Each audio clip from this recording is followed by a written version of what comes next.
Hello students, आज हम लोग बीएससी सेकेंड ईयर में नस्ट इक्वेशन पढ़ने जा रहे हैं जो कि इलेक्ट्रोकेमिस्ट्री सेकेंड में आता है। और इससे पहले हम लोगों ने बच्चों इलेक्ट्रोड पोटेंशियल पढ़ा था और स्टैंडर्ड कंडीशन में हम लोगों ने इसे निकालना भी सीखा था। स्टैंडर्ड कंडीशन मतलब ई नॉट के लिए वैल्यूज बहुत सारी फिक्स थी। उसमें ई जब कंडीशन स्टैंडर्ड हो तो हम लोगों ने आपको बताया था कि P बराबर 1 atm होना चाहिए स्टैंडर्ड कंडीशन में। स्टैंडर्ड कंडीशन में ही टेम्परेचर आपका जो है 25 डिग्री सेंटीग्रेड होना चाहिए या 298 केल्विन होना चाहिए। फिर हम लोगों ने ये भी देखा था कि प्रेशर, टेम्परेचर और कंसंट्रेशन भी 0.1 m होना चाहिए मोलर। जब इतनी चीजें हम लोग फिक्स कर देते हैं तो वो चीज आ जाती, वो आपका आ जाता है स्टैंडर्ड कंडीशन। लेकिन नस्ट इक्वेशन में हम स्टैंडर्ड कंडीशन में नहीं, किसी भी कोई भी टेम्परेचर हो, कोई भी प्रेशर हो, उसमें जो है ईएमएफ निकालना सीखेंगे। तो आइए देखते हैं नस्ट इक्वेशन क्या है और कैसे उसको अप्लाई करते हैं। हेडिंग लगाइए Nernst equation.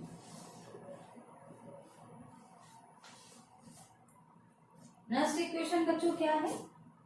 E is equal to E naught standard है minus RT upon N F यहाँ फैराडे है, एन नंबर ऑफ मोल्स है, लॉग बेस ई और फिर है ये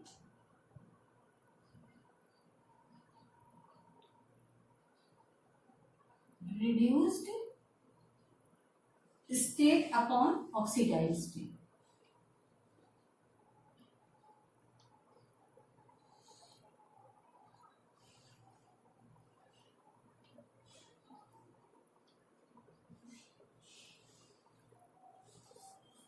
clear?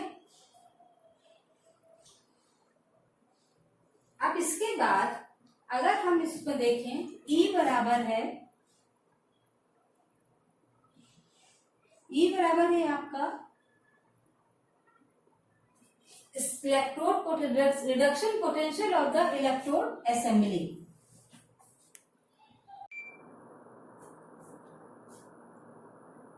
E is equal to E naught minus RT upon F log base E reduced state upon oxidized state। तो E आपका बच्चों है रिडक्शन पोटेंशियल ऑफ द, यहाँ पर E क्या है? Reduction potential of the electrode assembly.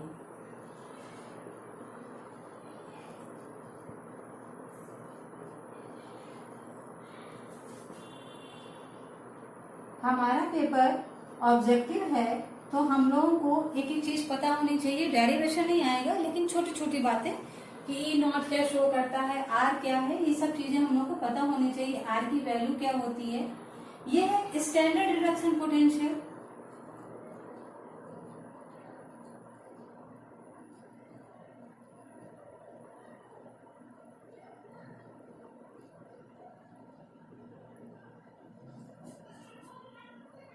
of the same electrode assembly।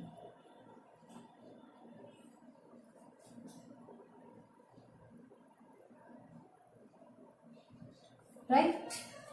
Now R is universal gas constant।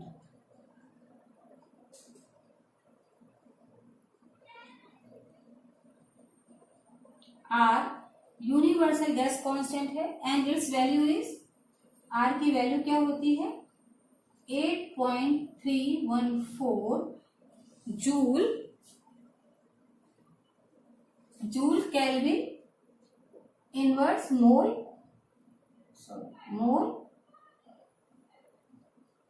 Inverse. ठीक, ये है आर की वैल्यू। इसके बाद आता है T है टेम्परेचर।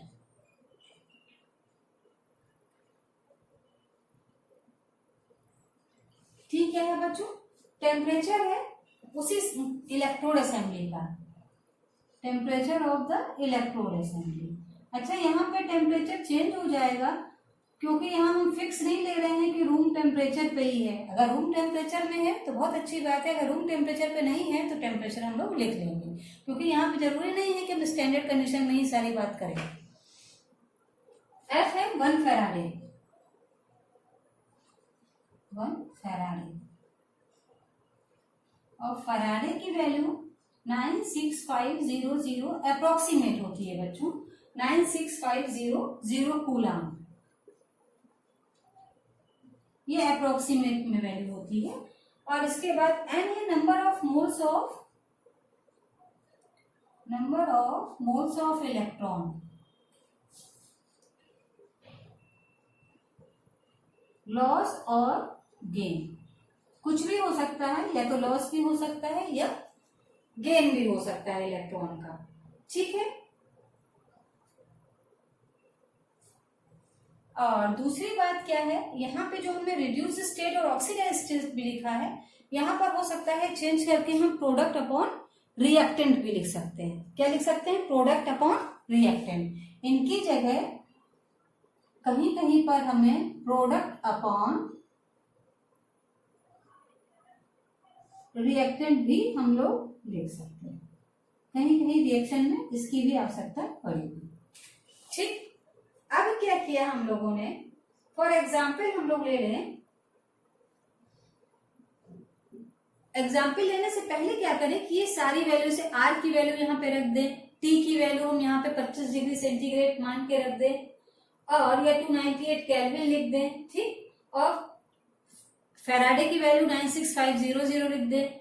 एन की वैल्यू हम यहाँ पर मान लें कि नंबर ऑफ मोल्स जो है, ना भी माने कि नंबर ऑफ मोल्स चेंज हुए हैं कि नहीं हुए हैं, तो इसकी वैल्यू क्या आ जाएगी चेंज करके, तब कौन सा फॉर्मूला आ जाएगा, हम लोग उसको भी लिख सकते हैं। तब फॉर्मूला कौन सा आएगा बच्चों? E बराबर E नॉट, तब फॉर्मूला क्या आएगा? E बराबर, ये फॉर्मूला कैसे आएगा ये भी हम अभी बता देते हैं। E बराबर E नॉट, और इसकी जगह जो सॉल्व करने पर फॉर्मूला आएगा -0.059 अपॉन n, क्योंकि हमने f की वैल्यू थी वो भी रख दी, और हमने r की वैल्यू भी रख दी, t हमने 298 केल्विन रख दिया। ये सारी वैल्यू रखने के बाद ये आ जाएगा log बेस 10, या e आपने जो भी रखा है वो, और क्योंकि प्रोडक्ट अपॉन रिएक्टेंट, क्या हो जाएगा? प्रोडक्ट अपॉन रिएक्टेंट या oxidize state upon reduce state, product upon reactant. Clear है? तो ये फॉर्मूला सिंपल फॉर्मूला है, 99% जगह यही यूज होता है, और कहीं कहीं पर हमें इसका इस्तेमाल करना पड़ता है। तो चलिए आगे बढ़ते हैं। अगर हम ये मान लें कि इसको एक इक्वेशन के रूप में लिखेंगे, अगर यूनिटी लेते हैं, कैसे लेते हैं, अगर एक रिएक्शन के रूप में लिखें तो कैसे लिखेंगे, किस प्रकार से इसको प्रूफ करके लाएंगे, तो हम लोग सिंपल सा इसका प्रूफ है वो देख लेते हैं, तो आपको चीजें और क्लियर हो जाएंगी। चलिए अब हम मान लेते हैं फॉर एग्जाम्पल कि हमारे पास Mn प्लस जो है ये एक्वस फॉर्म में है बच्चों हमारे पास, प्लस हमने यहाँ पर इलेक्ट्रॉन लिया है, नंबर ऑफ इलेक्ट्रॉन Ne है। अब ये यहाँ प्रोडक्ट बना रहे हैं M सॉलिड, ठीक। अब इक्वेशन 1 जो है इसको हम इसको हम इस इक्वेशन के रूप में लिखें, इसको अगर हम इस इक्वेशन के रूप में लिखना चाहें तो हम कैसे लिखेंगे?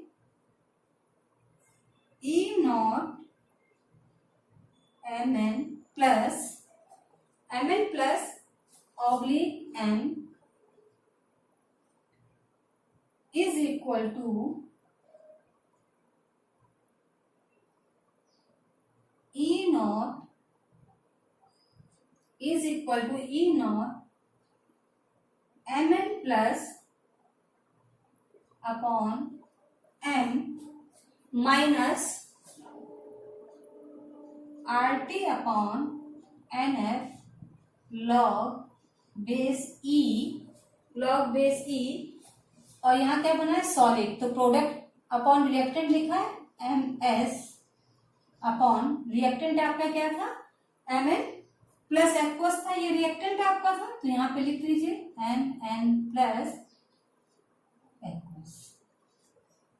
Clear?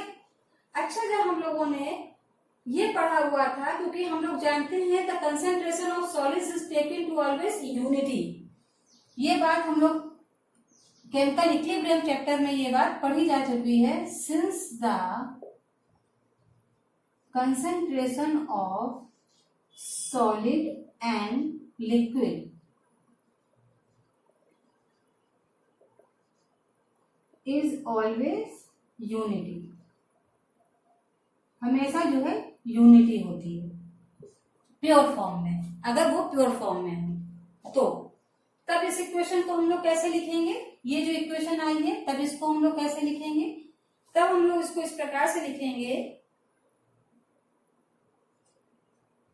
E Mn plus upon M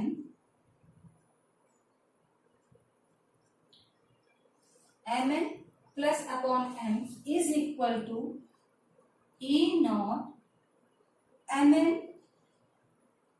plus upon M minus RT को हम लिख देंगे 2.303 RT अपॉन, ये NF है, इसको NF ही लिखेंगे, ठीक, क्योंकि 2.303 RT लिख दिया तो यहाँ log बेस 10 हो जाएगा, log बेस 10 हो जाएगा, और MS की जगह क्या लिख देंगे 1, क्यों, क्योंकि ये यूनिटी होता है। और नीचे लिख देंगे रिएक्टेंट, रिएक्टेंट कितना दिया गया है आपका Mn प्लस एक्वस। क्लियर है? अब क्योंकि log बेस E की वैल्यू आपको पता है, log बेस E की वैल्यू 2.303 log 10x होती है,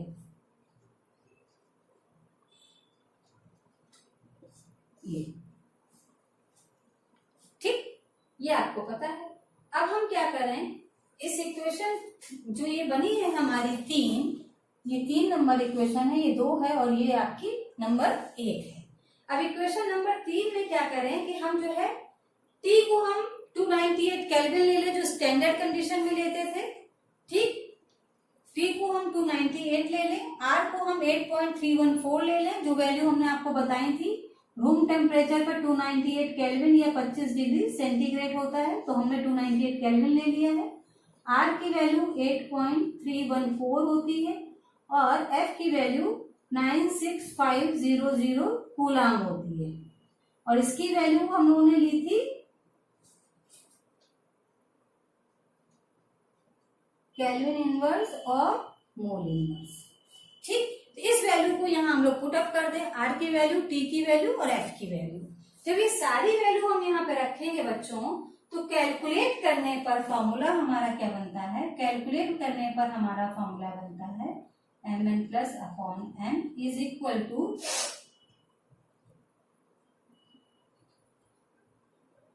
plus upon M minus 0.059 upon F की वैल्यू तो रख चुके हैं N log बेस 10, और ये तो 1 ही रहेगा, और इसकी वैल्यू आ जाएगी Mn प्लस एक्वस, क्योंकि ये एक्वस फॉर्म है, तो ये फॉर्मूला आ जाएगा। और ये सिंपलेस्ट फॉर्म है आपका नस्ट इक्वेशन का, सिंपल। और जैसे मैंने आपको भी पहले ही बताया कि यही फॉर्मूला नॉर्मली यूज होता है 99%, ये फॉर्मूला 1% कहीं ना कहीं यूज होगा। तो बच्चों ये है आपका नस्ट इक्वेशन। अब इस पर आधारित एक न्यूमेरिकल हम लोग कर लेते हैं, तो ये हम लोगों को और क्लियर हो जाएगा। तो चलिए इस पर आधारित एक न्यूमेरिकल करते हैं हम लोग।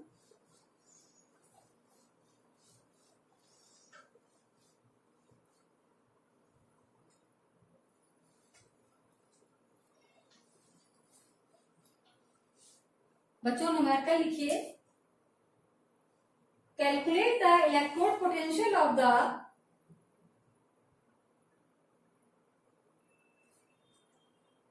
ये लिखिए, क्वेश्चन लिखिए, फाइंड द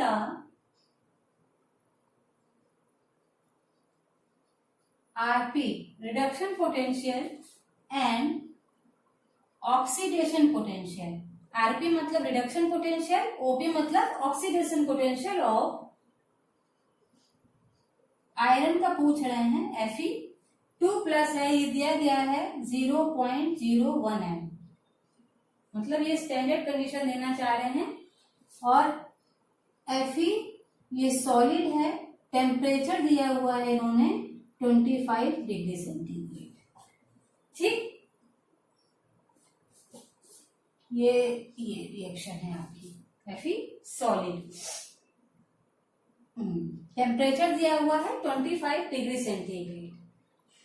अब हमको E0 जो दिया गया, क्योंकि स्टैंडर्ड कंडीशन दे दी गई है 25 डिग्री सेंटीग्रेड और कंसंट्रेशन 0.01 m, तो ये स्टैंडर्ड कंडीशन हो गई। तो E0 बराबर हमको क्या दिया गया है, Fe2+ अपॉन Fe सॉलिड, ठीक, इज इक्वल टू -0.45 वोल्ट। अब हमको यहाँ पे रिडक्शन पोटेंशियल और ऑक्सीडेशन पोटेंशियल निकालना है। तो बच्चों आपको पता है कि reduction potential is equal to minus oxidation potential. जो भी वैल्यू आएगी, हम यहाँ पे कोई भी वैल्यू निकाले, दूसरे के लिए उसका साइन चेंज हो जाएगा। तो क्योंकि IUPAC कहता है कि आरपी रिडक्शन पोटेंशियल को मान्यता देता है, तो हम रिडक्शन पोटेंशियल निकालते हैं। निकालने को हम ऑक्सीडेशन भी निकाल ले, उसका उल्टा कर दे तो रिडक्शन पोटेंशियल आ जाएगा। तो हम यहाँ पे रिडक्शन पोटेंशियल निकाल रहे हैं। रिडक्शन पोटेंशियल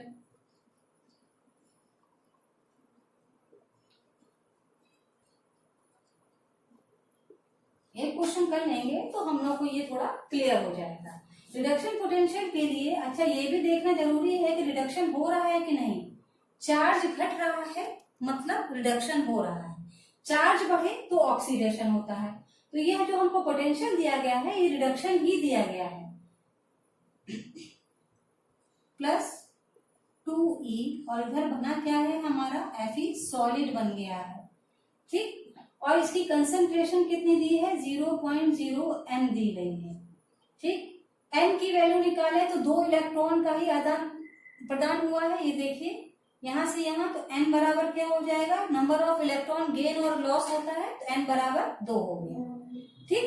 अब हम इसको फॉर्मूले पे रख देते हैं। फॉर्मूला हमारा क्या है, E बराबर E0 माइनस, हम सीधे 0.059 upon n log base 10 product upon reactant,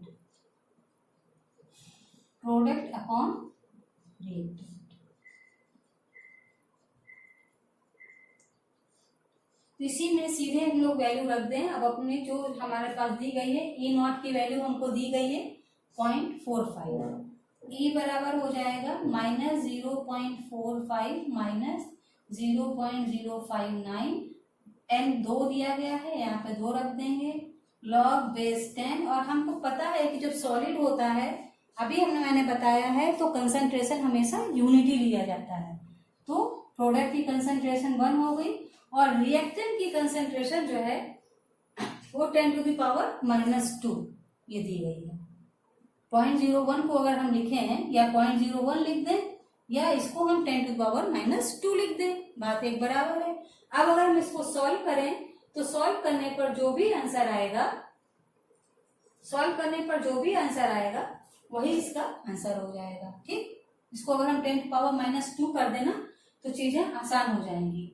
तो हम इसको 10⁻⁻2 लिख देते हैं, क्योंकि काटने में आसान हो जाएगा। अभी 10⁻⁻2 है तो क्या हो जाएगा, -0.45 0.059 अपॉन 2 log base 10, ऊपर ये 1 into 10 to power, log base 10 है। अब यहाँ पे ये log base 10 तो हम खोल देते हैं, तो ये क्या हो जाएगा, इंटू ये ऊपर 2 आ जाएगा, ये ऊपर जाएगा, ये 2 आ जाएगा, ये 2 से 2 ये कट जाएगा, तो -0.